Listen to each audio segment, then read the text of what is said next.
ही आमची संस्था मन आरोग्यासाठी विविध प्रकारे जनजागृती करत आलेली आहे। आम्ही बरेचदा जे प्रोग्राम करतो ते एज्युटेनमेंटचे प्रोग्राम असतात, फिल्म्स दाखवतो किंवा नंतर 4 शॉर्ट फिल्म्स केल्या होत्या आम्ही, किंवा गेल्या वर्षी जो तितिक्षाचा मानसिक दीर्घांक आपण सगळ्यांनी पाहिला असेल, तेव्हा प्रत्येक वेळेला नुसतंच ते नाटक किंवा तो फिल्म किंवा शॉर्ट फिल्म नुसतं दाखवून राहत नाही, तर त्याच्याबरोबर त्या सगळ्या विषयावर आम्ही चर्चा घडवून आणत असतो की ज्याच्यातून ती जनजागृती, म्हणजे ज्याला आपण म्हणूया की शिक्षणातून करमणुकीतून शिक्षण, एज्युटेनमेंट, हा आमचा कायम प्रयत्न राहिलेला आहे। तर त्याच धर्तीवर म्हणजे आजचा कार्यक्रम हा सांगीतिक असला तरीसुद्धा तो केवळ सांगीतिक कार्यक्रम नाही आहे, तर त्या सांगीतिक कार्यक्रमातून सुद्धा मन आरोग्याविषयीचं एक थोडंसं प्रबोधन किंवा या सगळ्या गाण्यांचा, जी काही गाणी आज सादर होणार आहेत त्यांचा मन आरोग्याशी असलेला संबंध मी उलगडून दाखवणार आहे। त्यामुळे आजचा हा जो कार्यक्रम आहे मन मंदिरा, तर हा मनाचं मंदिर उजळवून टाकणारा असा हा कार्यक्रम आहे। आणि मनाचं मंदिर उजळवून टाकणाऱ्या या कार्यक्रमात पुन्हा एकदा आपलं सगळ्यांचं स्वागत। आजच्या कार्यक्रमाला पत्रकार मीनाताई गोडखिंडे आलेले आहेत, डोंबिवली महिला महासंघाच्या जयश्रीताई कर्वे आलेले आहेत, आमच्या विश्वस्त आणि ॲडव्होकेट वृंदाताई कुलकर्णी आहेत, उमा आवटे पुजारी आहेत, आणि कोणाची नावं राहिली असतील तरी पण सगळ्या मान्यवरांचं आणि उपस्थित असलेल्या सगळ्या तुम्हा रसिक श्रोत्यांचं पुन्हा एकदा मी स्वागत करतो। आपण रोज रेडिओवर, टी व्हीवर, यूट्यूबवर किंवा स्पॉटिफाय म्हणून जे काय असे वेगवेगळे अनेक प्लॅटफॉर्म्स आहेत की त्या सगळ्या वेगवेगळ्या प्लॅटफॉर्ममधनं आपण हिंदी, मराठी गाणी ऐकत असतो। जुनी फिल्मी गाणी हा तर एक अमूल्य खजिना आहे असं म्हणता येईल, पण नवीन काही गाणीसुद्धा त्याला अपवाद नाही आहेत, हे आज तुम्हाला कळेल। कुठचंही गाणं ऐकलं की आपल्या मनात तार छेडली जाते असं आपण म्हणतो। कसली असते ही तार? ही तार कोणती असते? मनात खरं तर 2च तारा असतात, एक विचारांची तार असते आणि एक भावनेची तार असते। तर यापैकीच कुठली तरी एक छेडली जाते हे मात्र नक्की। तर कसं होतं हे छेडणं? तर कसं असतं की गीतकारांच्या शब्दांना त्याच्या अर्थाप्रमाणे संगीतकार हा सुरांचा साथ चढवत असतो, आणि मग गायक आणि गायिका हे त्यातील भावासकट ते गीत आपल्यापर्यंत पोचवत असतात। गीतकार शब्दाद्वारे विचार मांडत असतो, त्या विचारामागे ज्या भावना दडलेल्या असतात, त्या विचारामागे, त्यातल्या शब्दांमागे ज्या भावना दडलेल्या असतात, त्या भावना ओळखून संगीतकार त्याला योग्य साजेसा असा सुरसाद चढवत असतो, आणि मग गायक आणि गायिका आपल्या स्वरयंत्राद्वारे, स्वरयंत्राचा प्रभावी उपयोग करून आपल्यापर्यंत ते सगळे भाव, ते सगळे विचार पोचवत असतात, आणि म्हणूनच त्या शब्द आणि सुरांमुळे आपल्या मनाच्या तारा ह्या छेडल्या जातात। आज कार्तिकी एकादशी पण आहे, आणि कार्तिकी एकादशी म्हणजे विठ्ठलाशी अवघाची रंग एक होण्याचा आजचा दिवस आहे। आणि सूर म्हणजे काय किंवा संगीत म्हणजे काय? तर ते एक नादब्रह्मच आहे, तो एक परमेश्वरच आहे।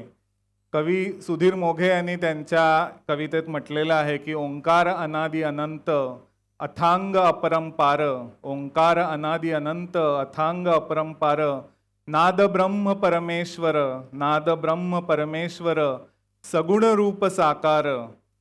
तर हा नाद ब्रह्म आहे, आणि त्या नादब्रह्म कसा आहे? तर सूर स्पर्श, सूर श्रवण, स्वरगंधित आश्वासन, सूर स्पर्श, सूर श्रवण, स्वरगंधित आश्वासन, तिमिराच्या गर्भी स्वर, तेजोमय हुंकार। म्हणजे सगळ्या ज्ञानेंद्रियांद्वारे आपण तो सूर, ते स्वर सगळे आपण आत घेत असतो, आणि आपल्या मनातल्या जो गाभाऱ्यातला जो अंधकार असतो, अंधार असतो, त्याला कुठेतरी प्रकाशाचा हुंकार त्याच्यातनं मिळत असतो। सूर, त्याच्यात पुढे ते म्हणतात सुरसाध्य स्वरसाधन, सूररूप स्वरदर्पण, सूरसाध्य स्वरसाधन, सूररूप स्वरदर्पण, सूरभाषा स्वरचिंतन, स्वरविश्वाकार, म्हणजे सूर हे जर साध्य असेल तर ते साध्य साधन करण्याचं साधन हे स्वर आहेत. सूर हे जर आपलं रूप असेल तर ते बघायचं साधन हे सगळे स्वर आहेत. आणि म्हणून हे जे सगळे सप्तसूर आहेत त्या सप्तसुरांविषयी पुढे सुधीर मोघे म्हणतात की सप्तसूर स्वर्ग सात, सप्तसूर स्वर्ग सात, स्वर सांत्वन वेदनात, सुखनिधान संजीवक, शाश्वत अमृतधार. या सगळ्या सात सुरांमध्ये ह्या सगळ्या वेदनांना, आपल्या सगळ्या वेदनांना शांत करण्याचं आणि एक अशी संजीवक शक्ती या सगळ्या सुरांमध्ये आहे. ती एक शाश्वत अशी अमृतधार अशी आहे. त्यामुळे ही कविताच खूप बोलकी आहे. आणि त्याच्यामुळे आज शब्द, सूर आणि स्वरांच्या मिलाफामुळे काय होतं तर आपल्या मनोविज्ञानाच्या भाषेत बोलायचं झालं तर आपल्या मेंदूतले डोपामिन, एंडॉर्फिन्स आणि सिरोटोनिन हे स्रवले जातात आणि मेंदूच्या पेशींची जोडणी पण वाढायला मदत होते. त्याच्यामुळे मेंदूचं आरोग्य हे छान होतं. तुम्ही सगळ्यांनी म्युझिक थेरपीबद्दलही ऐकलं असेल. तर काय होतं म्युझिक थेरपीचं सूत्र हेच आहे. फक्त म्युझिक थेरपीमध्ये त्या व्यक्तीचा विकार, त्या व्यक्तीचं व्यक्तिमत्व ह्या सगळ्याचा विचार करून आवश्यक प्रमाणे त्या व्यक्तीला विशिष्ट सूर किंवा स्वर हे ऐकायला दिले जात असतात. पण सूत्र मी जे आत्ता सांगितलं तेच आहे. कुठेतरी एक संजीवक जे त्याची शक्ती आहे ती शक्तीच त्याच्या मागे आहे. आणि त्याच्यामुळे मनाचं आरोग्य छान राहण्यासाठी त्या फिल्मी गाण्यातल्या शब्दांचा जर आपण नीट अभ्यास केला तर कवी आणि गीतकाराचा विचार आपल्याला कळतो. सुरांचा अभ्यास केला तर त्यातला भाव समजतो. असे त्या फिल्मी गाण्यातून त्या पात्राचे, त्या कॅरेक्टरचे विचार आणि भावना आपल्याला ओळखता आल्या तर त्यातून काय होणार आहे तर त्यातून आपलं भावनिक शहाणपण वाढायला मदत होणार आहे. आणि भावनिक शहाणपण म्हणजे तरी काय हो? भावनिक शहाणपण, भावनांक, सगळं EQ वगैरे आपण सगळं ऐकतो. तो EQ म्हणजे काय असतो तर आपल्या स्वतःच्या भावना ओळखता येणं, त्या व्यक्त करता येणं, दुसऱ्याच्या समोरच्याच्या भावना सुद्धा ओळखता येणं आणि त्या ओळखून त्याप्रमाणे आपल्या संवादामध्ये, आपल्या शैलीमध्ये बदल करता येणं. आणि हा बदल म्हणजे काय की ही बदल म्हणजे प्रतिक्रियात्मक बदल नाही तर तो ज्याला आम्ही प्रतिसाद म्हणतो, म्हणजे विचारपूर्वक केलेला जो असतो तो प्रतिसाद. हा प्रतिसाद ठरवणं म्हणजे भावनिक हुशारी आहे. कारण हेच आपण जर शिकलो तर त्यातून पुढे जाऊन आपलं आणि आपल्या कुटुंबाचं मन आरोग्य संपन्न करण्याची गुरुकिल्ली आपल्याला मिळणार आहे. आणि आज आम्ही तुम्हाला तीच गुरुकिल्ली द्यायला तुमच्या समोर आलेलो आहोत. तर आपण आपल्या पहिल्या गाण्याकडे वळूया. Hello, check. नमस्कार रसिको. आजच्या मनमंदिरा या कार्यक्रमात मी प्रथमेश जोशी आपल्या सगळ्यांचं स्वागत करतो. आजच्या मनमंदिरा या कार्यक्रमाची संकल्पना, गाण्यांची निवड आणि संहिता लेखन हे स्वतः डॉक्टर अद्वैत पाद्यांचं आहे. त्यांच्याकरता एकदा जोरदार टाळ्या होऊन जाऊ देत. येस रसिको, आपल्या सर्वांच्या मनात एक मंदिर असतं जे विचारांच्या आणि भावनांच्या प्रकाशाने उजळायला हवं. हे गाणं आपल्याला त्याच आत्मविश्वासाच्या, त्याच चैतन्याच्या गाभाऱ्याकडे घेऊन जातं. जीवनातल्या संघर्षांवर मात करून स्वतःच्या पंखात उद्याच्या स्वप्नांची भरारी घेण्याचं बळ देणारं हे गीत. चित्रपटातील पंडितजींच्या भूमिकेचा गाभारा असलेलं अप्रतिम शब्दरचना आणि संगीताने नटलेलं हे गीत मनमंदिरा तेजाने, कट्यार काळजात घुसली पुरुषोत्तम दारव्हेकरांनी लिहिलेल्या या सुंदर अजरामर संगीत नाटकावर सुबोध भावेने तेवढाच अप्रतिम संगीत सिनेमा बनवला 2015 वसंतराव देशपांड्यांच्या गायकीने व अभिनयाने गाजलेले हे संगीत नाटक संगीत साथ चढवला होता पंडित जितेंद्र अभिषेकींनी. त्याचं सिने रूपांतर करताना पटकथा लिहिली प्रकाश कपाडिया यांनी. संगीत दिलं शंकर एहसान लॉय यांनी. तर गायक होते स्वतः शंकर महादेवन, वसंतराव देशपांड्यांचा नातू श्री राहुल देशपांडे आणि महेश काळे. हा सिनेमा पण देशाविदेशात गाजला. ही कथा घडते विश्रामपूर नामक राज्यात राजगायक किताब मिळवण्याची स्पर्धा व बक्षीस असलेल्या सूरमयी कट्यारीच्या खासाहेबांनी घेतलेल्या ध्यासातून. केलेले कपट याबरोबरच केवळ संगीत शिकायचा लहानपणापासून घेतलेला ध्यास, त्यासाठी गुरुविषयी भक्ती असणाऱ्या, वाटेल ते कष्ट उपसायची तयारी असणाऱ्या जिद्दी साधक अशा सदाशिवची ही कथा आहे. त्याच छोट्या सदाला या जिद्दीची, कष्टाची महती त्यांच्या गुरूंनी अर्थात पंडित ओंकारनाथ शर्मा यांनी या गीतातून पटवून दिली आहे. हे गीत लिहिलं आहे मंदार चोळकर यांनी. गरीब असलेला सदा काजवे मिळवून पैसे कमवत असतो. पंडितजींबरोबर रानात गेल्यावर काजवे दिसत नाहीत. तेव्हा पंडितजींच्या गाण्यामुळे काजवे चमकू लागतात. तेव्हा सदा पंडितजींना म्हणतो, तुम्ही मला गाणं शिकवा म्हणजे मला काजवे मिळतील. तेव्हा पंडितजींनी त्याला जो संदेश देतात किंवा दिला आहे तो या गाण्यात आहे. तो गरिबीने कावलेला सदा या जादूने हरकून ही इच्छा व्यक्त करतो गाणं शिकायची. तर ऐकूया हे सुमधुर गीत सादर करतील सायली खेर परांजपे.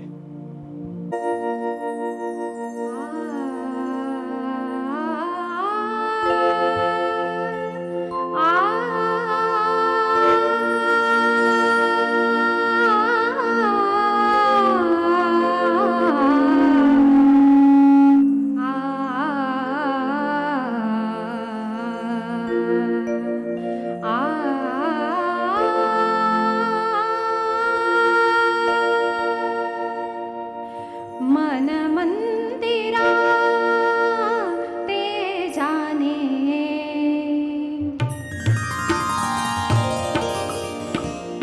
मन मंदिरा ते जाने, उजळून घे साधका. मन मंदिरा ते जाने, उजळून घे साधका. संवेदना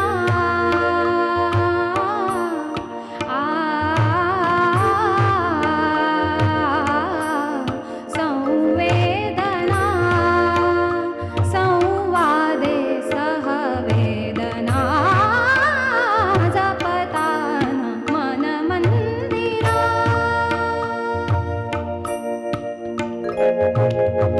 तळहातांच्या रेषांनी सहज सुखाका भोगी कुणी. तळहातांच्या रेषांनी सहज सुखाका भोगी कुणी. स्वयंप्रकाशी तू तारा,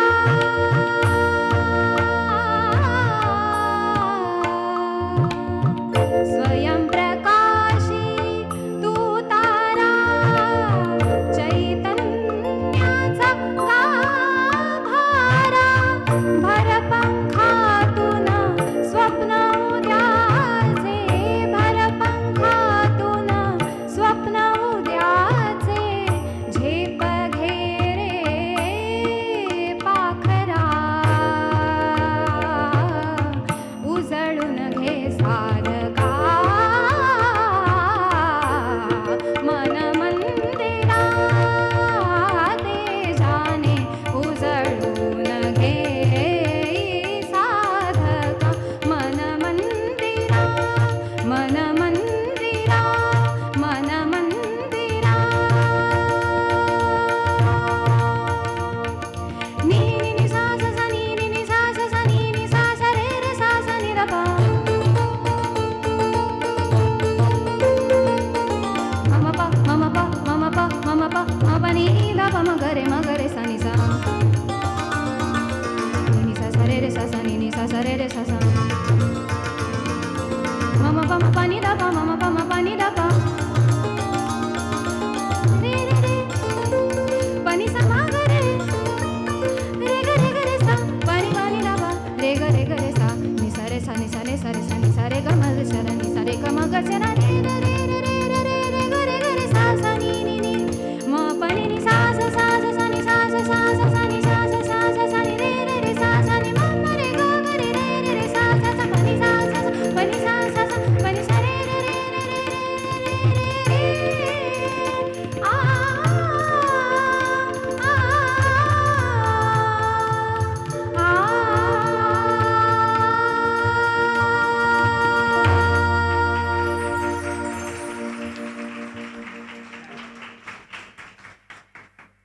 वा वा, खूप खूप छान सायली. आणि सगळ्या रसिकांची पण तुला दाद मिळते आहे. खूप छान. हे सुंदर जे गाणं आहे ते देस रागातलं गाणं आहे आणि खमाज थाटातलं असं ते गाणं आहे. आणि हा राग जो आहे देस राग हा उन्नत भावना आपल्या प्रोत्साहित करणारा असा राग आहे. आणि या गाण्यात जे पंडितजींनी सांगितलंय की साधकांनी साधना कशी करावी म्हणजे त्याला त्याचा गायक म्हणून विकास करता येईल हे त्यांनी सांगितलेलं आहे. आणि देशरागात बांधल्यामुळे कुठेतरी हीच भावना वाढीला लागते, कारण आस्थेसारखी जी उन्नत भावना आहे ती ठेवून साधना करावी असं गुरुजी त्याला सांगत आहेत.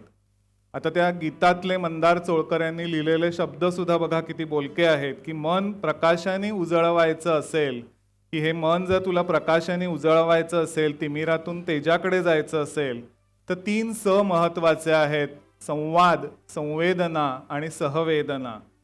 संवाद म्हणजे संवेदना ह्या आपल्या सगळ्यांना होत असतात, प्रत्येकाला होत असतात, पण आपल्याला त्या नीट ओळखता आल्या पाहिजेत. त्या नुसत्या ओळखता येऊन उपयोगाचं नाही तर त्या व्यक्तही करता आल्या पाहिजेत. आणि स्वतःच्या ओळखता आणि व्यक्त करता येण्याबरोबरच दुसऱ्यालाही काय वेदना होत असतील किंवा दुसराही काय संवेदना त्याच्या मनात होत असतील त्याही आपल्याला ओळखता आल्या पाहिजेत, की ज्याला आपल्याला म्हणता येईल सहवेदना. आणि मग त्याप्रमाणे संवाद करायचा, म्हणजे संवेदना, मग सहवेदना म्हणजे आस्था, आणि मग पुढचं येतो तो संवाद. त्यामुळे हे सगळे तिन्ही जे स आहेत हे महत्त्वाचे आहेत. का? कारण ह्याच्याने तुझी भावनिक हुशारी वाढणार आहे असं पंडितजी तिथे सदाला सांगत आहेत. का हवंय हे भावनिक शहाणपण? एखाद्या गायकाला भावनिक शहाणपण का लागतं? कारण त्याला मगाशी म्हटलं तसंच की गीतकारांनी जे शब्द लिहिलेले असतात त्या शब्दांमागचा जो विचार असतो तो विचार ओळखून जे भाव असतात तो भाव आपल्या पूर्ण गाण्यातनं व्यक्त करता आला पाहिजे. जर तो भावच नाही ओळखता आला तर त्याची भावनिक हुशारी काय? म्हणजे प्रत्येक गायकाला, जो गायक सगळ्यात म्हणजे उच्च कोटीचा गायक असतो त्याच्यामध्ये ही भावनिक हुशारी असते.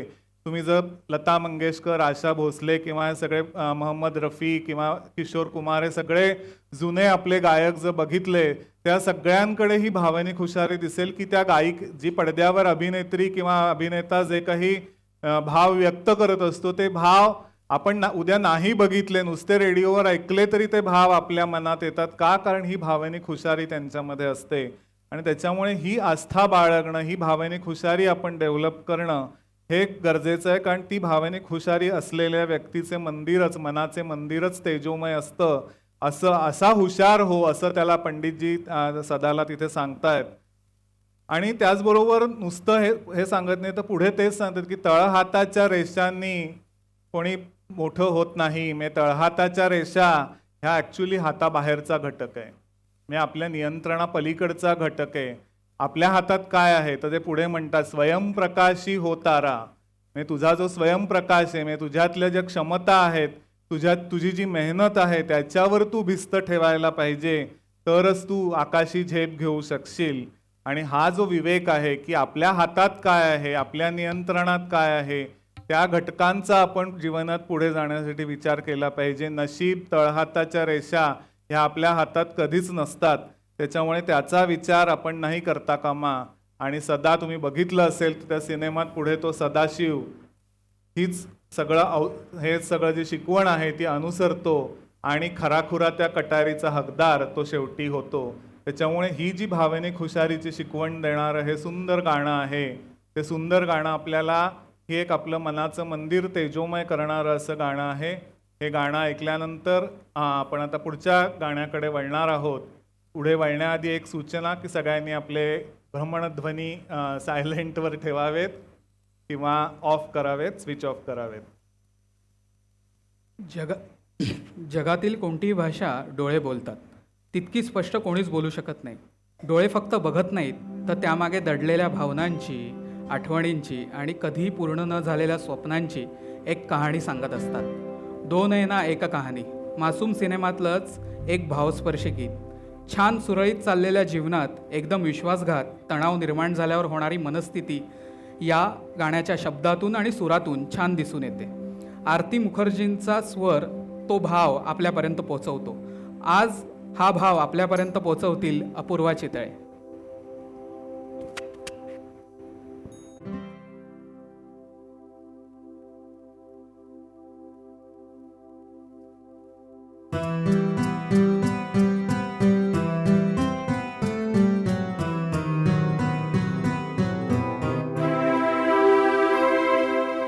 दोन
खूप छान अपूर्वा.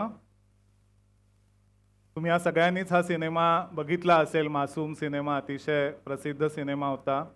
आणि हे जे गाणं आत्ता सादर झालं हे यमन रागातलं गाणं आहे. अंगाई गीताच्या वळण्याचं असं हे गाणं आहे, कारण मुलींना झोपवताना नायिका ते गाते आहे आणि आपलं दुःख, आपला राग ती अतिशय कोमलतेने व्यक्त करते. तुम्ही इथे बघितलं तर संपूर्ण गाण्यात कुठेही राग असला, दुःख असलं तरी आक्रस्ताळेपणा नाहीये, मत्सर नाहीये. या गाण्यातून जणू काही ती तिची अँगर मॅनेजमेंटच करते, असं आमच्या सायकोलॉजिस्टच्या भाषेत बोलायचं झालं तर. ती स्वतःला रिलॅक्स करते, जे एक प्रकारे मुलींना झोपवायला मदत होते आहे. अतिशय कमीत कमी वाद्य घेऊन केलेलं हे गीत आहे. आणि आरती मुखर्जींनी ह्याच्यात तुम्ही मगाशी अपूर्वानी घेतलेली तान ऐकली असेल की ती जी तान आहे ती दुःखाची तीव्रता दाखवणारी अशी तान आहे. आता जेव्हा अचानक त्या नायिकेच्या जीवनात अचानक जो तणावाचा, विश्वासघाताचा जो प्रसंग आलेला आहे, त्या विश्वासघातातून आलेला राग आणि दुःख हे ती व्यक्त करते. आणि गुलजारजींनी भाषा काय वापरली आहे, दो नैना एक कहाणी, थोडासा बादल थोडासा पाणी. म्हणजे दोन्ही डोळ्यातून, म्हणजे एका डोळ्यात अश्रू आहेत, एका डोळ्यात राग आहे. एक डोळा अश्रू ढाळतो, एक जणू राग दाटलेला आहे, पण दोन्ही डोळ्यांची कहाणी मात्र एकच आहे. पुढे ते लिहितात, कुछ लिखके कुछ जुबानी. म्हणजे ते डोळे जी कहाणी सांगतायत ती तुम्हाला नुसतीच ऐकायची नाहीये, तर त्या दोन शब्दांमधला जी गॅप आहे, त्या दोन शब्दांमागचा जो भावार्थ आहे तोही समजून घ्यायचा आहे. म्हणजे ती व्यक्त करते एक, पण त्यामागे तिला म्हणायचं एक, तर ते तुम्ही समजून घेतलं पाहिजे. कुछ लिखके कुछ जुबानी हे याच्या मागे एवढा मोठा विचार गुलजारजींनी मांडलेला आहे. पुढे ते लिहितात की अश्रूंचे ते झरे, तो कड पुरा झाला की मग थांबतात, तोवर ते वाहतच राहतात. एक कड संपला की थोड्या वेळाने दुसरा परत कड येतो आणि मग विसरायची ठरवलेली जी गोष्ट असते ती परत परत परत परत. हे सगळं आपणही लहानपणी किंवा आत्ताही अनुभवलेलं असेल. किंवा जेव्हा असं रागमिश्रित दुःख येतं तेव्हा असं रडण्याचे कड असे येत राहतात. तर रागमिश्रित दुःखाचं हे इतकं सुंदर वर्णन आहे या गाण्यात की आपल्यालाही जेव्हा असं राग येतो, रागाने रडू येतं, तेव्हा असं दुःखाचे कड येत राहतात. पण हे दुःख असं कायम सांगायचा उद्देश असा की हे दुःख अशा पद्धतीने व्यक्त व्हायला पाहिजे. रडू आलं तरी चालेल, पण दुःख व्यक्त व्हायला पाहिजे. मनात ठेवण्यापेक्षा तो राग, ते दुःख व्यक्त झाले तर त्याचा निचरा होतो. ते जर मनात ठेवले तर कधी ना कधीतरी त्याचा विचित्र पद्धतीने स्फोट होऊ शकतो. किंवा मग ते दाबूनच ठेवलं तर मग त्याचं वेगवेगळ्या शारीरिक दुखण्यांमध्ये किंवा वेगवेगळ्या मनोविकारांमध्ये रूपांतर होताना आम्ही बघत आलेले आहोत. त्याच्यामुळे राग असेल किंवा साधं दुःख असेल तर ते रडण्यातून किंवा कसंही व्यक्त करता आलं पाहिजे. आणि जेव्हा असं व्यक्त कोणी करत असतं तेव्हा ऐकणाऱ्याला आणि बघणाऱ्याला त्याचा अर्थ आणि भावार्थ अशा पद्धतीने समजून घेतला पाहिजे. ह्याच्यात स्त्री रडतेय पण म्हणून पुरुषांनी रडायचं नाही असा त्याचा अर्थ नाहीये. पुरुषांनी रडायला हरकत नाहीये. जेव्हा रडू येत असेल तेव्हा रडायला पाहिजे. खंबीरपणा जगाला दाखवायचा असेल तरी सुद्धा आपल्या जवळच्या माणसाजवळ तरी ते रडलं पाहिजे, रडून व्यक्त झालं पाहिजे. आणि त्यासाठी लहानपणापासून जी आपण एक भाषा वापरतो, काय तू मुलगा आहेस, मुलीसारखा काय रडतोयस, तर असे कोणी डायलॉग करत असेल तर ते बंद व्हायला पाहिजेत. अर्थात आजकाल आपण मुलांना रडू तरी देतो का? आजकाल आपण मुलांना रडूच देत नाही. पालक असू देत किंवा ग्रँड पालक असू देत, आपण त्यांना रडूच देत नाही. तर रडू नुसतं म्हटलं की आपण हातात त्यांची मागणी पूर्ण करतो, तर त्याच्यातनं ते वेगळं शिकतात. त्याच्यामुळे असंही होता कामा नये. तर मुलांनाही रडू दिलं पाहिजे. की मूल रडतंय म्हणजे ती पालकांची चूक आहे असं आपण समजता कामा नये. तर त्यांनाही काहीतरी वेगळं सांगायचं असतं तर ते आपण ऐकायला पाहिजे. त्याच्यामुळे प्रत्येकाने आपलं दुःख, आपलं राग, आपल्या भावना ह्या जशा व्यक्त करता येतील तशा त्या व्यक्त करायला हव्यात. प्रत्येक वेळेला रडणं हाच उपाय असतो असं नाही आहे. कोणी लिहून व्यक्त करू शकतं, कोणी कवितेतून व्यक्त करू शकतं, कोणी आणखीन चित्रातूनही व्यक्त करू शकतं, पण व्यक्त व्हायला पाहिजे एवढं मात्र नक्की. असं हे जे व्यक्त करणं आहे ते व्यक्त करणं जरी असलं तरीसुद्धा आपल्या मनात काही काही वेळेला नकारात्मक भावना तरीही येतच राहतात. मग त्या कशा व्यक्त करायच्या ते पुढच्या गाण्यात बघूया. आपलं आयुष्य म्हणजे कधी सुखाचा तर कधी दुःखाचा प्रवास असतो. जीवनातील अनेक प्रश्नांची उत्तरं आपल्याला सापडत नाहीत, पण त्याबद्दल तक्रार नसते, फक्त एक अनामिक आश्चर्य असतं. जगप्रसिद्ध गीतकार गुलजार साहेब यांनी आपल्या शब्दात याच भावनांना अतिशय सुंदरपणे मांडलं आहे. तुझसे नाराज नाही जिंदगी 1983मध्ये आलेली एक नितांत सुंदर फिल्म मासूम मधलंच आणखीन एक गाणं. शेखर कपूर दिग्दर्शित या फिल्मचे संवाद, पटकथा, गीते ही गुलजारजींचीच आहेत. त्यातलंच हे सुमधुर गीत. स्त्री आवाजातलं गाणं लताजींनी अजरामर केलं आहे, तर पुरुष आवाज अनुप घोषाल यांचा आहे.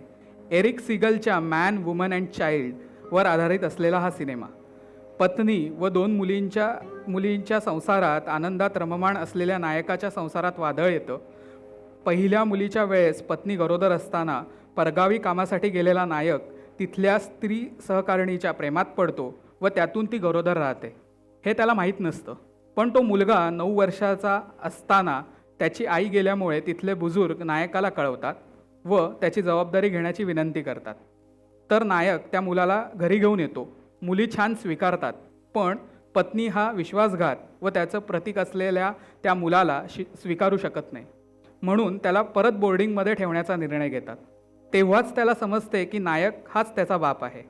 त्यामुळे तो बोर्डिंगला राहायला तयार होत नाही, म्हणून तो त्याला परत घेऊन येतो. त्याची पत्नी पण त्याचा स्वीकार करते. अशा संकल्पनेवर आधारित हे गाणं. तर ऐकूया हे सुमधुर गीत. सादर करतील रोहित पाध्ये. तर त्याच्यातनं ते वेगळं शिकतात, त्याच्यामुळे असंही होता कामा नये. तर मुलांनाही रडू दिलं पाहिजे की मूल रडतंय म्हणजे ती पालकांची चूक आहे असं आपण समजता कामा नये. तर त्यांनाही काहीतरी वेगळं सांगायचं असतं, तर ते आपण ऐकायला पाहिजे. त्याच्यामुळे प्रत्येकाने आपलं दुःख, आपलं राग, आपल्या भावना ह्या जशा व्यक्त करता येतील तशा त्या व्यक्त करायला हव्यात. प्रत्येक वेळेला रडणं हाच उपाय असतो असं नाही आहे. कोणी लिहून व्यक्त करू शकतं, कोणी कवितेतून व्यक्त करू शकतं, कोणी आणखीन चित्रातूनही व्यक्त करू शकतं, पण व्यक्त व्हायला पाहिजे एवढं मात्र नक्की. असं हे जे व्यक्त करणं आहे ते व्यक्त करणं जरी असलं तरीसुद्धा आपल्या मनात काही काही वेळेला नकारात्मक भावना तरीही येतच राहतात. मग त्या कशा व्यक्त करायच्या ते पुढच्या गाण्यात बघूया. आपलं आयुष्य म्हणजे कधी सुखाचा तर कधी दुःखाचा प्रवास असतो. जीवनातील अनेक प्रश्नांची उत्तरं आपल्याला सापडत नाहीत, पण त्याबद्दल तक्रार नसते, फक्त एक अनामिक आश्चर्य असतं. जगप्रसिद्ध गीतकार गुलजार साहेब यांनी आपल्या शब्दात याच भावनांना अतिशय सुंदरपणे मांडलं आहे. तुझसे नाराज नाही जिंदगी 1983मध्ये आलेली एक नितांत सुंदर फिल्म मासूम मधलंच आणखीन एक गाणं. शेखर कपूर दिग्दर्शित या फिल्मचे संवाद, पटकथा, गीते ही गुलजारजींचीच आहेत. त्यातलंच हे सुमधुर गीत. स्त्री आवाजातलं गाणं लताजींनी अजरामर केलं आहे, तर पुरुष आवाज अनुप घोषाल यांचा आहे. एरिक सीगलच्या मॅन, वुमन अँड चाइल्डवर आधारित असलेला हा सिनेमा. पत्नी व 2 मुलींच्या संसारात आनंदात रममाण असलेल्या नायकाच्या संसारात वादळ येतं. पहिल्या मुलीच्या वेळेस पत्नी गरोदर असताना परगावी कामासाठी गेलेला नायक तिथल्या स्त्री सहकारिणीच्या प्रेमात पडतो व त्यातून ती गरोदर राहते. हे त्याला माहीत नसतं, पण तो मुलगा 9 वर्षाचा असताना त्याची आई गेल्यामुळे तिथले बुजुर्ग नायकाला कळवतात व त्याची जबाबदारी घेण्याची विनंती करतात. तर नायक त्या मुलाला घरी घेऊन येतो. मुली छान स्वीकारतात, पण पत्नी हा विश्वासघात व त्याचं प्रतीक असलेल्या त्या मुलाला स्वीकारू शकत नाही. म्हणून त्याला परत बोर्डिंगमध्ये ठेवण्याचा निर्णय घेतात. तेव्हाच त्याला समजते की नायक हाच त्याचा बाप आहे. त्यामुळे तो बोर्डिंगला राहायला तयार होत नाही, म्हणून तो त्याला परत घेऊन येतो. त्याची पत्नी पण त्याचा स्वीकार करते.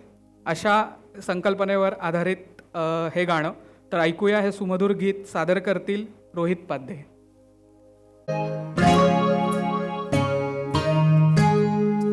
तुझसे नाराज नहीं जिंदगी हैरान हूँ मैं, ओ हैरान हूँ मैं तेरे मासूम सवालों से परेशान परेशान हूँ मैं, तुझसे नाराज नहीं जिंदगी हैरान हूँ मैं, ओ हैरान हूँ मैं।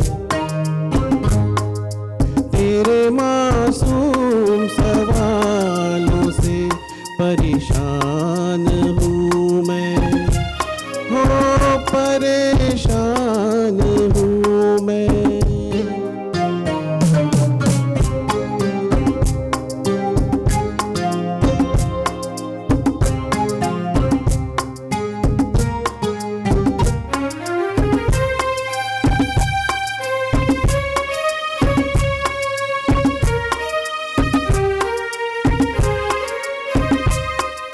जीने के लिए सोचा ही नहीं, दर्द संभालने होंगे।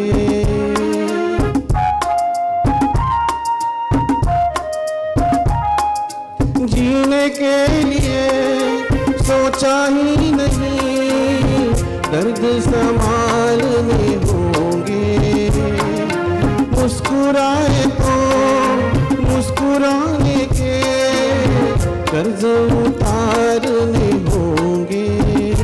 ओ मुस्कुराओ कभी तो लगता है जैसे होठों पे कर्ज रखा है। तुझसे नाराज नहीं जिंदगी हैरान हूँ मैं, ओ हैरान हूँ मैं।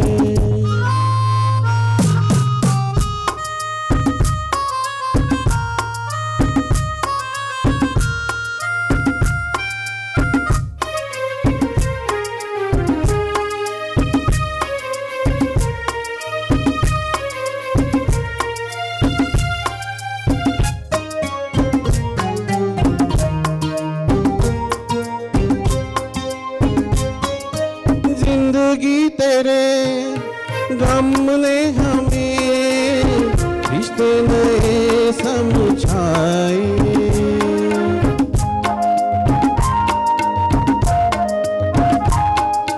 जिंदगी तेरे गम ने हमें रिश्ते नए समझाए। मिले जो हमें धूप में मिले, छाँव पे ठंडे साए।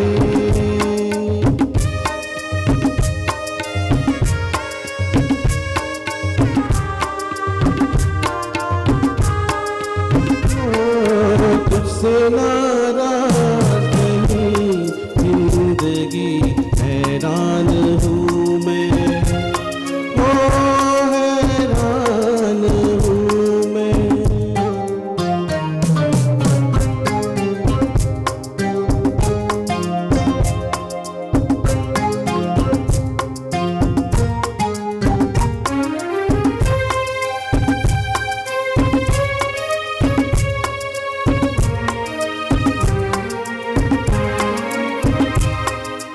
आज अगर घर आई है बूंद बरस जाएगी।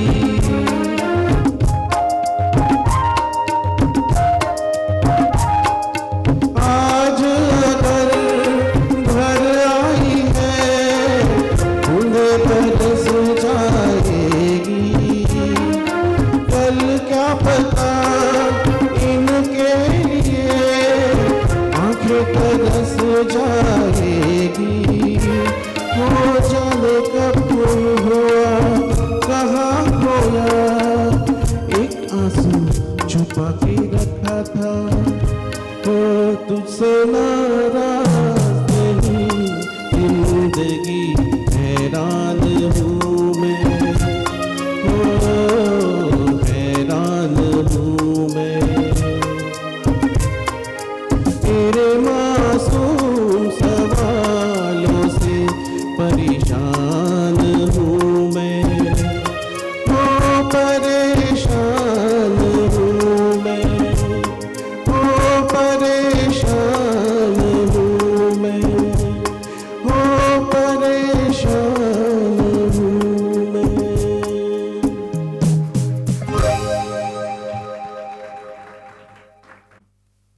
अतिशय हा जो राग आहे, ज्या रागात हे गाणं बांधलेलं आहे, तो पिलू राग हा खरा तर प्रफुल्लित भावनांचा राग आहे. पण ह्या गाण्यात ज्या भावना व्यक्त झालेल्या आहेत त्या वैफल्याच्या आणि नैराश्याच्या भावना जरी असल्या तरी त्याच्यात एक प्रामाणिकपणा आहे, एक समजूतदारपणा आहे, एकमेकांची सांत्वन करण्याची एक सांत्वना आहे किंवा एक आर्जव आहे की मला समजून घे. आणि त्याच्यामुळे या पिलू रागाचा जो दुसरा काफी थाट यांनी याच्यात घेतलेला आहे, याच्यामुळे हे सगळं शक्य झालेलं आहे की यातले जे कोमल गंधार आहे, कोमल निषाद आहेत आणि बाकीचे शुद्ध असे जे स्वर आहेत, ही जी रचना आहे, ही रचना हा प्रामाणिक भाव किंवा हा समजूतदारपणा आपल्यासमोर दाखवायला मदत करते आहे. आता मगाशी सुरुवात करताना या सिनेमाची जी कथा आहे ती तुम्हाला त्यांनी थोडीशी सांगितली. ह्याच्यात नायकाने गाणं म्हटलेलं असलं तरी नायिकेने सुद्धा ह्याच भावना व्यक्त केलेल्या आहेत. आणि त्या दोघांची भावावस्था विशद करणारं असं हे गाणं आहे की कोणावर नाराज नाही, पण आयुष्यातलं आलेलं हे जे वळण आहे ना, हे खूप त्रासदायक वाटतंय. विशेषतः ते जेव्हा अचानक आलेलं आहे तेव्हा त्याचा त्रास हा खूप जास्त होतोय की त्यामुळे गुलजारजीने शब्द वापरला की जीने के लिए सोचा ही नहीं दर्द संभालने होंगे, की जगताना असा काही त्रास होऊ शकतो. इतकं स्मूथ आयुष्य चाललेलं होतं की असं वळण येईल, असा काही त्रास होईल याची कधी कल्पनाच केलेली नसती. काय बऱ्याचदा असं अकल्पितपणे काही तणावाचा प्रसंग आपल्या समोर उभं राहतो की आणि त्याच्यामुळे आपण वैफल्यग्रस्त होतो. आणि मग ते एवढं वैफल्य वाटतं आहे की बळबळ हसावं लागत आहे.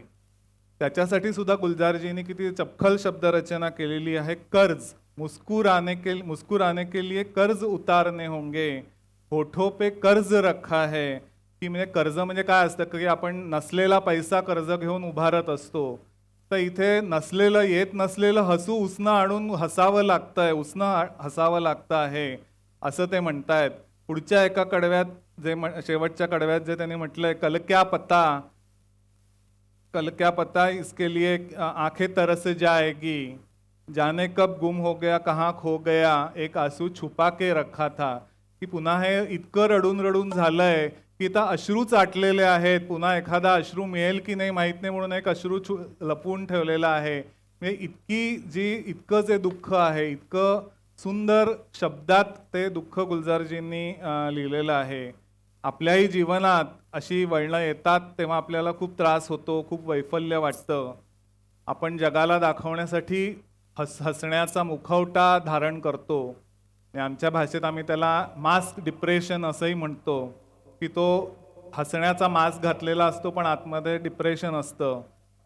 पण त्यापेक्षा हे असं व्यक्त केलेलं केव्हाही चांगलं. आणि पुढे जाऊन सिनेमात जसा नायिका त्या सगळ्या परिस्थितीचा स्वीकार करते आणि गोड शेवट होतो, तसा स्वीकार आपण जितक्या लवकर करू शकू तेवढी आपली मनस्थिती लवकर बरी होणार. मग हे कसं करायचं? तिने कसं केलं? तिने काय केलं? तिने स्वतःला क्षमा केली आणि नवऱ्यालाही क्षमा केली.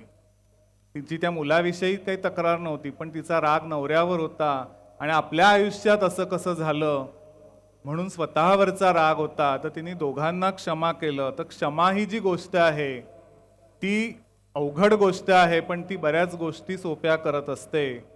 नायिकेला या सिनेमात त्यासाठी 3 तास लागले, आपल्याला 3 आठवडे लागले तरी चालतील, पण त्या परिस्थितीचा आपण स्वीकार करायला पाहिजे, स्वतःला समजून घ्यायला पाहिजे आणि दुसऱ्यालाही समजून घ्यायला पाहिजे. तर अशा हेल्दी इमोशन्स आपल्या मनात येतील आणि आपला पुढचा मार्ग हा सुकर होईल. नायिका जेव्हा मनापासून स्वतःला किंवा नवऱ्याला क्षमा करते आणि तेव्हा तिचा प्रवास हा नकाराकडून स्वीकाराकडे होतो आणि शेवट सगळा गोड होतो. आपल्यालाही आपल्या आयुष्यात जर असा गोडवा आणायचा असेल तर अशा कडू आठवणींचं जे ओझं आहे, बॅगेज आहे, ते क्षमा करून उतरवायला लागेल आणि पुढे जायला लागेल. आपणही पुढे जाऊया पुढच्या गाण्याकडे. आयुष्यात अनेकदा अशा वाटा येतात जिथे आपली दिशा धूसर होते आणि मन एकटं पडतं. पण अशा वेळी गरज असते ती फक्त एका आशेच्या किरणाची आणि न झुकणाऱ्या हौसल्याची. आज आपण असंच एक प्रेरणा देणारं आणि मनाला नवी उमेद देणारं गीत सादर करीत आहोत.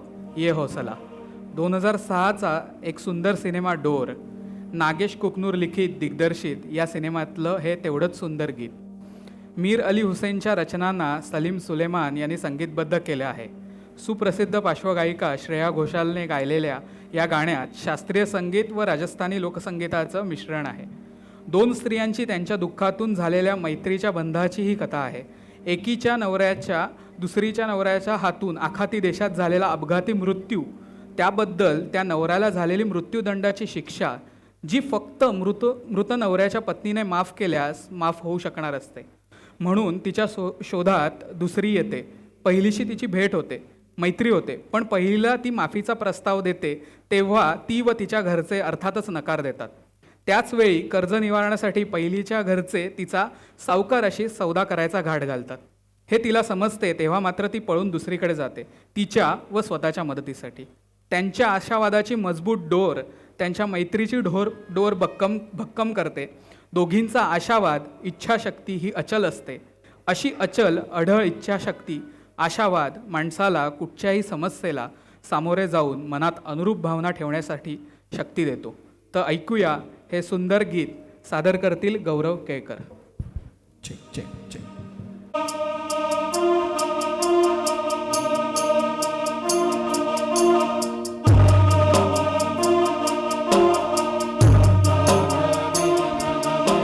ये हौसला कैसे झुके, ये आरज़ू कैसे रुके, ये हौसला कैसे झुके, ये आरज़ू कैसे रुके. मंजिल मुश्किल तो थी, धुंधला साहिल तो था, तन्हा ये दिल तो था.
वा, खूप छान गौरव.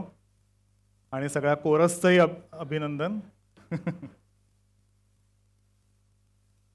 या गाण्याचे शब्द जर बघितलेत किंवा आता मगाशी त्यांनी प्रथमेशने तुम्हाला ती कथाही सांगितली, तर किती ध्येय कठीण असलं, क्षितिज किती अस्पष्ट असलं, की इथे जे शब्द वापरलेले आहेत मीर अली हुसेननी की धुंदला साहिल, म्हणजे क्षितिज किती अस्पष्ट असलं तरी सुद्धा तिथे पोचण्यासाठीचा आम्हाला माहीत नाही पुढे काय होणार आहे, त्यामुळे आमचं क्षितिज अस्पष्ट आहे, आमचं ध्येय कठीण आहे की आम्ही पुढे काय करू आम्हाला माहीत नाहीये, पण तरी सुद्धा तिथे पोचण्यासाठीचा आमचा आशावाद जो आहे तो बुलंद आहे आणि तो खंबीर आहे.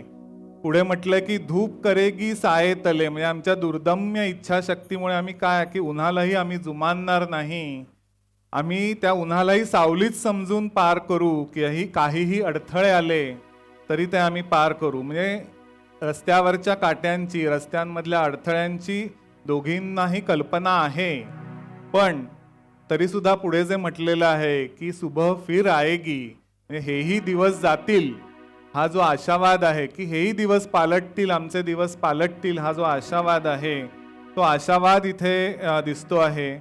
बिलावल थाटातलं हे गाणं आहे, पण याच्यात सगळे मेजर कॉर्ड्स आहेत आणि त्यामुळे हा मूड उंचावणारा राग आहे. ते जरा वाजवून दाखव.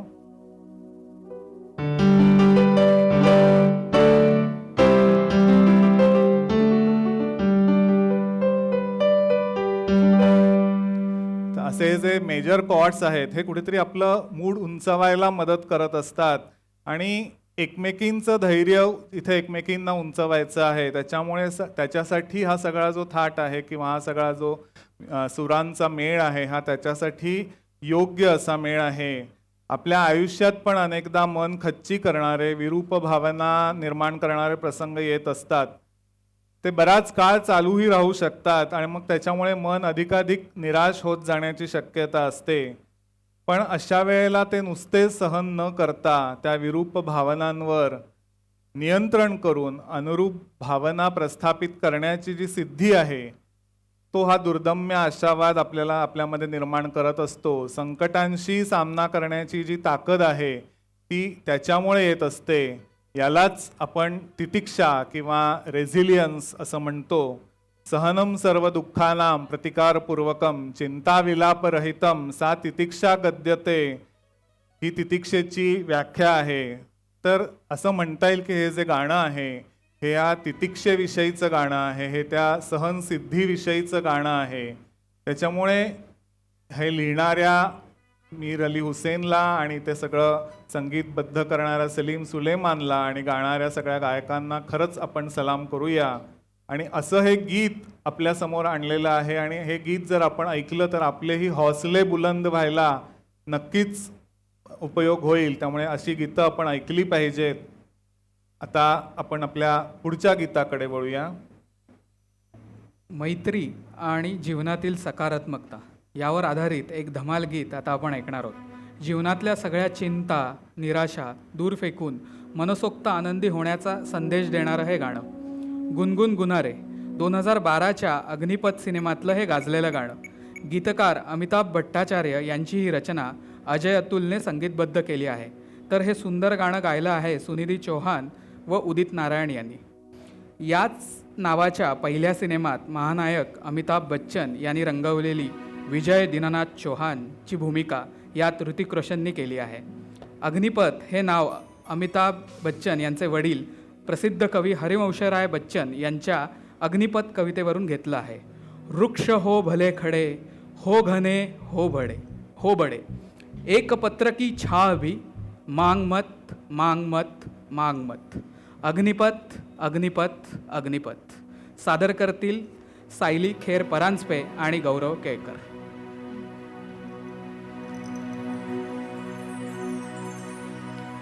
गुनगुनारे गुनगुनारे गुनगुनाय गाना रे.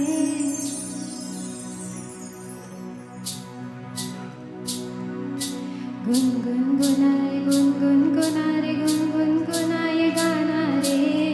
गुनगुनारे गुनगुनारे गुनगुनारे गाना रे. गुनगुनारे गुनगुनारे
जो तेरी नींदें अपनी नाखून से नोचले, वो दर्द सारे जलते चूल्हे में तू झोंक दे। जिंदगी की राशन में गम का कोटा ज्यादा है, ब्लैक में खरीदेंगे खुशी का पिटारा रे। गुनगुना रे गुनगुना रे गुनगुना ये गाना रे, गुनगुना रे गुनगुना गुनगुना ये गाना रे, गुनगुन।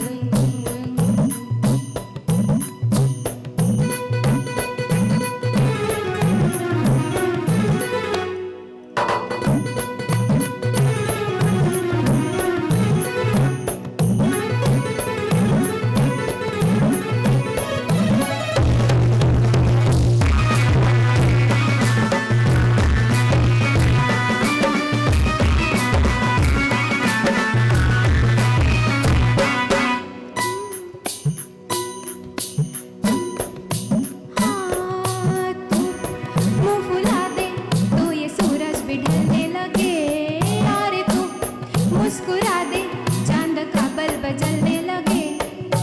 तू चुप रहे तो मानो बहरी लगे जिंदगी, तू बोल दे तो पर्दे कानों के खुलने लगे। एक बंद बोतल के जैसा काहे बैठा है, हाल दिल से भर देना गिलास ये हमारा रे, गुनगुना रे।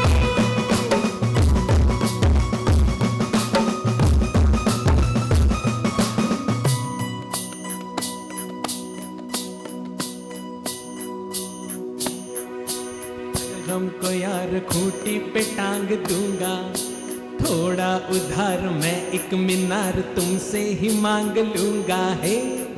सीखा है मैंने यार जो तुमने सिखाया रे, कम दौर नुस्खा यार हमने भी आजमाया रे। आंसुओं का चूरन चबा के हमने डकार मारा रे। गुनगुना रे गुनगुना रे गुनगुना ये गाना रे, गुनगुना रे गुनगुना रे गुनगुना ये गाना रे।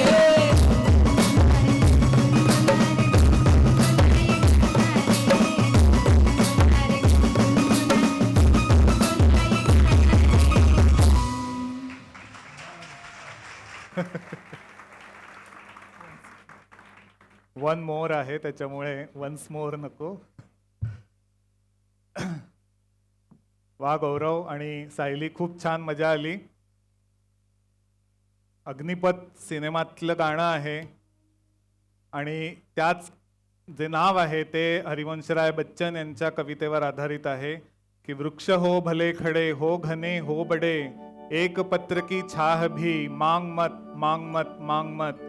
अग्निपथ अग्निपथ अग्निपथ की अन्यायाविरुद्ध लढताना किंवा कुठच्याही ताणाचा सामना करताना जिद्द कशी ठेवावी, सोपे किंवा तात्पुरते बरे वाटणारे मार्ग न शोधता जरी कठीण असले तरी त्याच मार्गावरून कायमस्वरूपी आपण जात राहायला पाहिजे, चिकाटीने जात राहायला पाहिजे, हे सांगणारी ही कविता. आणि ह्या गाण्यातले जे कॉर्ड्स आहेत ते सुद्धा काही मेजर कॉर्ड्स आहेत की जे प्रोत्साहित करणारे आहेत, तर मायनर कॉर्डचाही याच्यात वापर केलेला आहे की ज्या गाण्यातली उदासीची भावना दाखवत आहेत. तर ते दोन्ही फरक जरा दाखवून दे.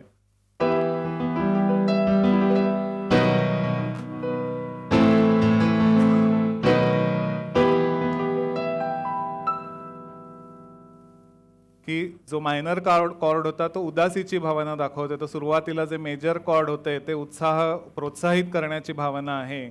इथेही या नायकाला म्हणजे विजय दीनानाथ चौहानला त्याच्या विरुद्ध झालेल्या अन्यायावर विरुद्ध लढायचं आहे, पण सुरुवातीला जेव्हा अन्याय होतो तेव्हा मात्र तो खचून जातो आणि मग त्यावेळेला त्याला खचून जाण्यापासून रोखण्यासाठी त्याचे जे सहकारी आहेत, त्याचे जे दोस्त आहेत, ते त्याला पुन्हा प्रोत्साहित करण्यासाठी हे गाणं म्हणतायत. आता यातल्या ओळी बघा की आंसुओं का चूरन चबाकर हमने ढकार मारा रे. ही ओळ अशी सुचवतेय की दुःख पचवायला नुसतं शिकायचं नाहीये, तर ते पचवून त्यातला नको तो भाग आपल्याला बाहेरही टाकायचा आहे. की दुःख जेव्हा होतं तेव्हा त्याच्या मागचं पचवणं म्हणजे काय असतं की ते का झालं ते शोधून काढणं. पण ते काढताना त्यातला जो अविवेक आहे, त्यातले जे निगेटिव्ह विचार आहेत ते मात्र आपल्याला बाहेर टाकायला पाहिजेत, हे ही ओळ सुचवते आहे. पुढे त्यांनी म्हटलंय की सरपे तेरे उलझनों के ये टोकरे, ला हमको दे दे हलका हो जा रे छोकरे. म्हणजे ही ओळ अशी सुचवते की अशा प्रसंगी म्हणजे थोडक्यात ते साथीदार त्याला काय म्हणतात की तुझ्या डोक्यावरचं हे जे ओझं आहे हे थोडं आम्हालाही दे. म्हणजे आपण जे म्हणतो की दुःख वाटण्याने कमी होतं आणि सुख वाढतं, तर इथेही हे साथीदार तेच म्हणतात की आमच्याबरोबर शेअर कर, आम्ही आहोत तुझ्याबरोबर. आणि जेव्हा असे बरोबर असणारे लोक असतात तेव्हा नैराश्य आलेल्या व्यक्तीला खूप उभारी मिळत असते. पण बऱ्याचदा आपण जेव्हा असं एखादी व्यक्ती निराश होते, निगेटिव्ह काहीतरी बोलायला लागते, तेव्हा आपण त्या व्यक्तीला म्हणतो तू असे विचार करू नको, तू मनाचे हे सगळे मनाचे खेळ आहेत ते बंद कर. अरे ती व्यक्ती असे मुद्दामून विचार करत नसते, काही तरी कारणामुळे हे विचार सगळे तिच्या मनात येत असतात.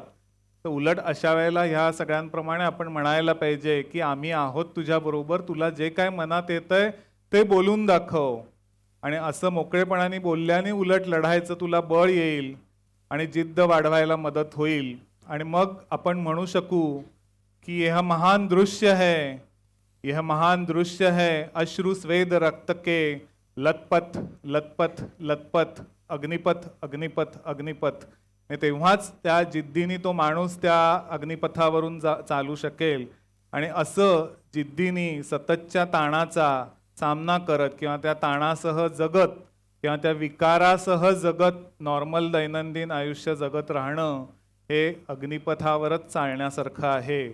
आणि दीर्घकालीन वेगवेगळ्या विकारांसह, म्हणजे ते शारीरिक विकार असतील किंवा मानसिक विकार असतील, तर त्या विकारासह जे जगत असतात ते कुठे जगणाऱ्या पण आसूम के चूरन चबाकर हा जो दृष्टिकोन जे ठेवत असतात, त्या दृष्टिकोन ठेवणाऱ्या जे असतात ते मग शुभार्थी बनत असतात. तर त्या अशा आमच्या या सगळ्या शुभार्थींचा आणि त्यांना हलका हो जा रे छोकरे असं म्हणत साथ देणाऱ्या सगळ्या शुभंकरांचा म्हणूनच मला अभिमान आहे. त्यांच्यासाठी एकदा टाळ्या होऊन जाऊ द्या.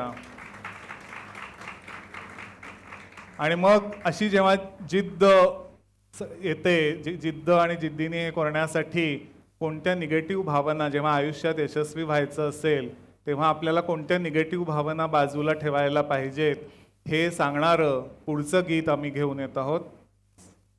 संगीत आणि कलेच्या सामर्थ्यावर भाष्य करणारं, प्रत्येक कलाकाराला प्रेरित करणारं एक अप्रतिम गीत आता आपण ऐकणार आहोत. कट्यार काळजात घुसली या चित्रपटातील हे गीत कलेच्या चिरंतन स्वरूपाला वंदन करत सुरसे सजी संगीनी कट्यार नाटकामधील आणखीन एक सुंदर गाणं सिनेमासाठी उर्दू मिश्रित हिंदीत लिहिलेलं. मूळ नाटकातल्या या भवनातील गीत पुराणे चा अर्थ तोच ठेवून त्या प्रसंगाला साजेसं गीत. पटकथाकार प्रकाश कपाडिया व समीर सामंत यांनी हे गीत लिहिलं.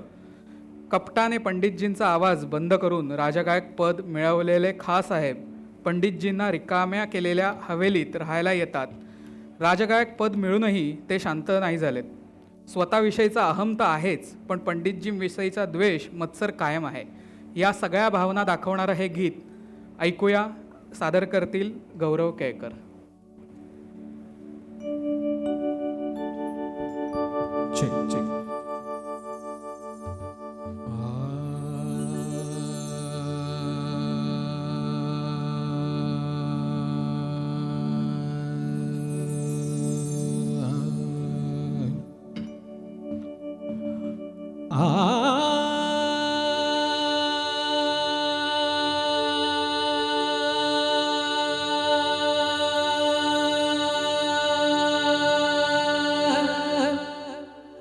सुर से सजी संगीनी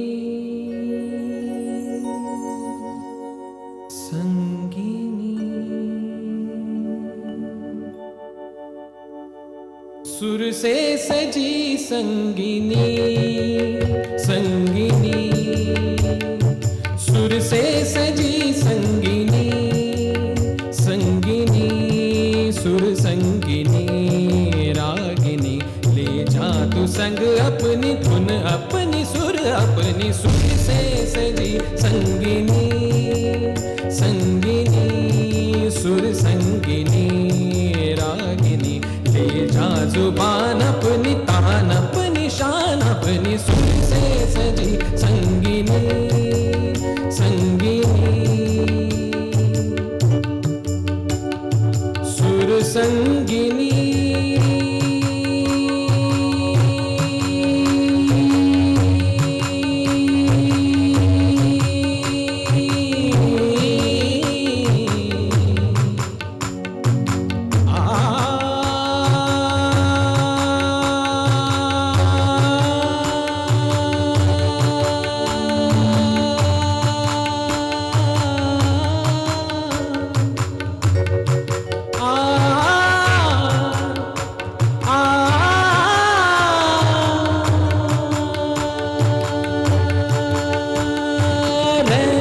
बसेरे उठने दे डेरे रैन बसेरे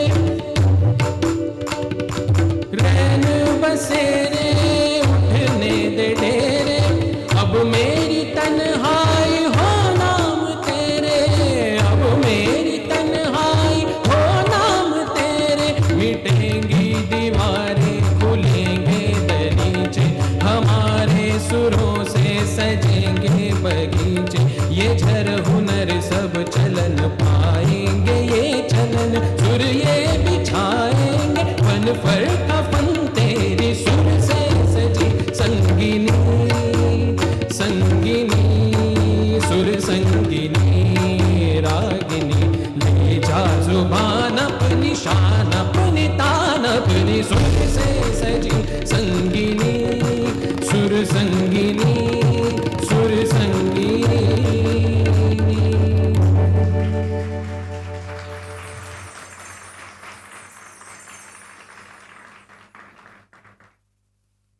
मुळात गीतच इतकं सुंदर आहे आणि गौरवनी खूपच सुंदर ते पेश केलं. पुन्हा एकदा त्याच्यासाठी टाळ्या होऊन जाऊ द्या.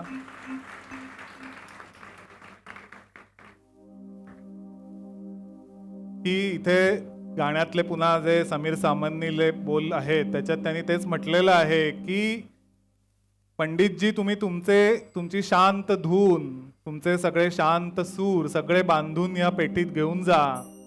नुसते सूर नाही तर तुमची भाषा आणि तुमचे शब्द पण घेऊन जा आणि एखाद्या निराश्रितासारखे जगा. मी जसा निराश्रितासारखा एकाकी राहिलो इतके दिवस तसे आता तुम्ही राहा. आता तुमच्या कलेचे इथले प्रवाह इथले झरे सगळे बंद होतील. तुमच्या कलेवरच जणू काही मी इथे बांधणार आहे आणि त्याच्यावर शववस्त्र अंथरणार आहे. इतकी त्या अहम किंवा द्वेषाची तिरस्काराची भाषा आहे. आता इथल्या भिंतीतून आणि इथल्या सगळ्या खिडक्यातून फक्त माझेच सूर बगीचा अंथरतील. हा जो अहम आहे तो आवेश त्या अहम मधला आलेला आवेश हा गाण्यातल्या आवेशातून तो अहमभाव दिसतो आहे आणि नुसताच अहमभाव दिसत नाही तो पंडितजींविषयीचा तिरस्कार पण अगदी स्पष्ट दिसतो आहे. पुरिया धनश्री रागातलं हे गीत आहे आणि याच्यात जो तीव्र मध्यम आहे तो तीव्र मध्यम हा तीव्रतेने स्वप्रेमात पडलेल्या हा खासाहेबांचा अहमभाव दाखवत आहे. त्याच्यातला जो संवादी असलेला ऋषभ आहे तो ऋषभ मात्र मत्सर आणि तिरस्कार दाखवण्यासाठी त्याची योजना केलेली आहे. इतका विचार कुठेतरी या सगळ्या रचनेमागे आहे. तर शेवटी हा अहमभाव आणि त्यातून येणारा मत्सर आपल्या विवेकबुद्धीचा नाश करत असतो आणि आपल्या आत्मनाशाची सुरुवातच करत असतो. याचं हे उत्तम उदाहरण आहे.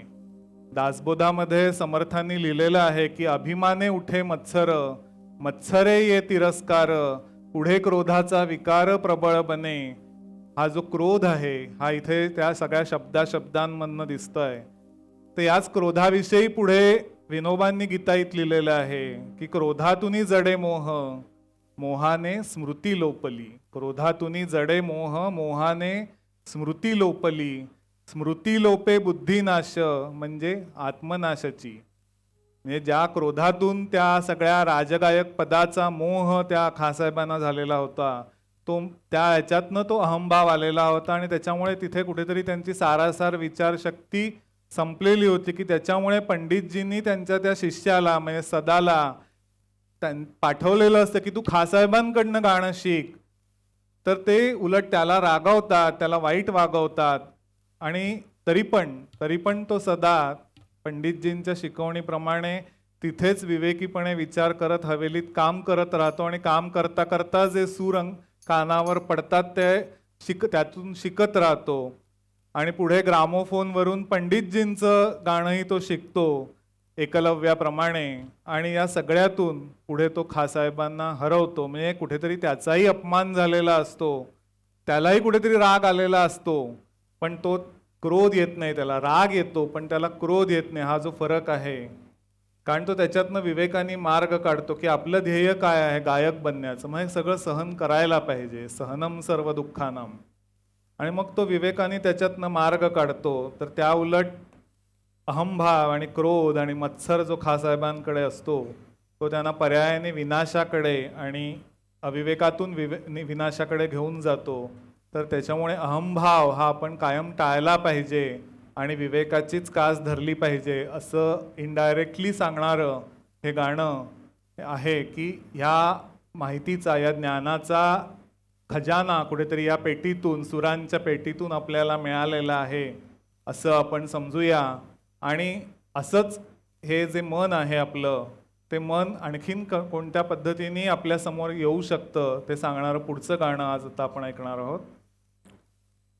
आपले मन हेच खरे मंदिर आहे आणि तेच आपल्या प्रत्येक कर्माचे प्रतिबिंब दाखवणारा आरसा आहे.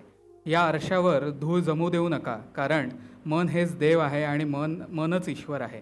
हेच चिरंतन सत्य सांगणारे एक अप्रतिम आणि काळजाला वेढणारे गाणं तोरा मन दर्पण. गुलशन नंदा यांची कादंबरी माधवीवर आधारित फिल्म काजल मधलं हे गीत फणी मुजुमदार यांनी लिहिलेलं व संगीतकार रवी यांनी संगीतबद्ध केलेलं लताजींच्या आवाजातलं हे सुमधुर गीत ऐकूया. सादर करतील अपूर्वा चितळे.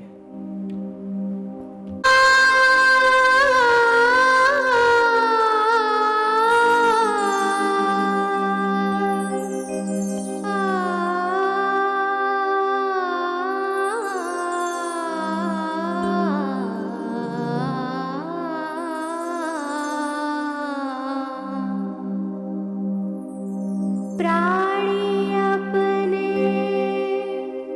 प्रभु से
अतिशय सुंदर गीत आणि अपूर्वानी पण ते तिच्या सुंदर आवाजात खूप छान सादर केलं. पुन्हा एकदा टाळ्या होऊन जाऊ द्या तिच्यासाठी. हे गाणं जे आहे ते दरबारी रागातलं आहे आणि त्याला भजनी ठेका आहे. गंधार, धैवत आणि निषाद हे तीनही स्वर याच्यातले कोमल स्वर आहेत आणि धैवत जो आहे तो थोडा शुद्ध पण आहे. पण हे शुद्ध आणि जे कोमल स्वर आहेत ते ह्या गाण्यातल्या उन्नत भावनांचं आणि विचारांचं प्रतिनिधित्व करत आहे. आपले मन हा आपल्या विचार आणि भावनांचा आरसा आहे. मनात नीट जर आपण डोकवून बघितलं तर आपले विचार आणि भावना हे बदलता येतात. पण त्यासाठी आपण आपलं आरशात जसं रूप न्याहाळतो आणि काही चुकीचं वाटलं तर आपल्या वेशभूषेत, केशभूषेत, रंगभूषेत बदल करतो. तर त्याच बदल करण्याच्या वृत्तीने आपण हे मनातले विचार आणि भावना हे न्याहाळायला पाहिजेत. म्हणजे आपण माइंडफुल मेडिटेशनमध्ये जे करत असतो हेच याच्यातनं साध्य करायचं असतं की आपल्या विचारांकडे, आपल्या भावनांकडे असंच तटस्थपणे आपण बघायला शिकलं पाहिजे आणि ते बदलण्याची पण आपली तयारी पाहिजे. आणि मग जेव्हा अशी जेव्हा मनं उजळतील, असं आपले विचार आणि भावना विवेकाकडे वळवून जेव्हा मनं उजळतील तेव्हा अशी सुंदर उजळलेली मनच उजळलेला सुदृढ समाज घडवतील आणि मग जग पण आपोआप उजळेल. पुढे जे म्हटलंय की मन ही देवता, मन ही ईश्वर. मन ईश्वर आहे म्हणजे काय हो?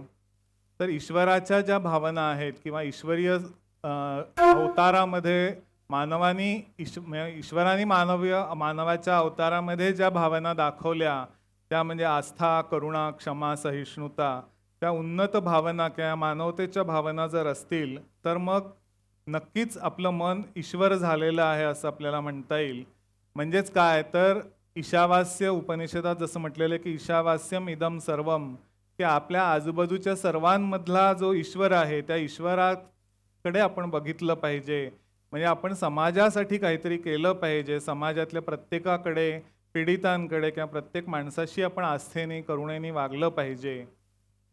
आणि पुढे जे म्हटलंय की इस उजले दर्पण पे प्राणी धूल जमनेन पाय, म्हणजे काय तर की आरशावर जसे कीटक येऊन बसतात, धूळ बसते आणि आपण ती पुसत राहतो, तसंच मनावर पण जेव्हा अविवेकाची धूळ किंवा कीटक येऊन बसतात तेव्हा तेही असेच झटकत किंवा पुसत राहायला पाहिजेत. आणि त्यासाठी आपण माइंडफुल मेडिटेशन करून त्या मनाकडे आरशात, त्या मनाच्या आरशात बघत राहायला पाहिजे. पुढे जे म्हटलंय की सुखात वाहून न जाण्यासाठी आणि दुःखात बुडून न जाण्यासाठी मन का आधार, मनाचा आधार, मनही बडा आधार आहे. मी मनाचा आधार मजबूत असायला पाहिजे. म्हणजेच काय तर विवेकी विचारांचा जर आधार असेल तर मन सुदृढ राहू शकतं. जगाला आपण काहीही दाखवलं तरी मनाशी मात्र आपण हे आपले जे अविवेक आहेत हे कबूल करायला पाहिजेत. नुसतं कबूल करून उपयोग होणार नाही, तर ते बदलायची तयारी हवीत. आणि यासाठी त्या डोळ्यांचा जो आहे तो तटस्थ तपासासाठी किंवा आत्मपरीक्षणासाठी आपण वापर करायला पाहिजे. आणि म्हणूनच माइंडफुल मेडिटेशन आणि REBT हा त्याच्यासाठीचा अतिशय योग्य मार्ग आहे. पुढे जे म्हटलंय की शरीर संपदेबरोबर मनाचं धनही वाढवायला हवं. मनाचं धन वाढवायला हवं म्हणजे काय तर विवेकी विचारांचं धन वाढवायला हवं. फक्त शरीर संपदा चांगली असून भागत नाही. कारण फणीजींनी यात म्हटलेलं आहे की ती जलकी छायाप्रमाणे आहे. म्हणजे काय की ती पाण्यातल्या प्रतिमेसारखी आहे की पाण्यात एखादी लाट आली, एखादा तरंग आला, एखादी काठी मारली की ती पुन्हा विखरून जाते. तसंच डौलदार शरीर जरी नुसतं डौलदार शरीर असेल तर ते त्या वृक्षासारखं असतं. ते महापुरात उन्मळून पडू शकतं. पण विवेकी विचारधनाने समृद्ध असलेलं मन हे परिस्थितीला लवचिकतेनं सामोरं जातं. जे तुकाराम महाराजांनी त्यांच्या अभंगात म्हटले की महापुरे झाडे जाती तेथे लव्हाळे राहती. तर त्याप्रमाणे करायला पाहिजे. पण आजकाल काय करतो आपण, सगळेजण पैसे घालून वेळी अवेळी जिमला जात असतो. पण जेव्हा आम्ही विवेकनिष्ठ उपचार पद्धती शिकवणारी कार्यशाळा घेतो तेव्हा मात्र त्याला फार कमी लोक येतात. म्हणजे माणसाला ज्या विचारांचं वरदान लाभलेलं आहे त्या विचारधनाला आपण किती महत्त्व देतो हे याच्यावरून कळतं. ते वाढवायला पाहिजे. सुदृढ शरीराबरोबर आपण सुदृढ मनासाठी सुद्धा प्रयत्न करायला पाहिजेत. शरीर संपदा व मनाची ही विचार दौलत वाढवणे आणि जपणं हे त्यासाठीच महत्त्वाचं आहे. तर असा सुंदर विचार या गाण्यातनं पणी मुजुमदार यांनी आपल्याला दिलेला आहे आणि ते सुंदर भावासकट आपल्या म्हणजे लताजी आपल्या जेव्हा जेव्हा ऐकतो तेव्हा लताजींच्या आवाजात तेव्हा तर ते आपल्यापर्यंत पोचतंच. आत्ता अपूर्वानी पण ते अतिशय सुंदर आपल्यासमोर सादर केलं. याच टोनवर आपण इथे एक छोटासा ब्रेक घेऊया आणि एक 10 मिनिटात पुन्हा भेटूया पुढच्या भागासाठी.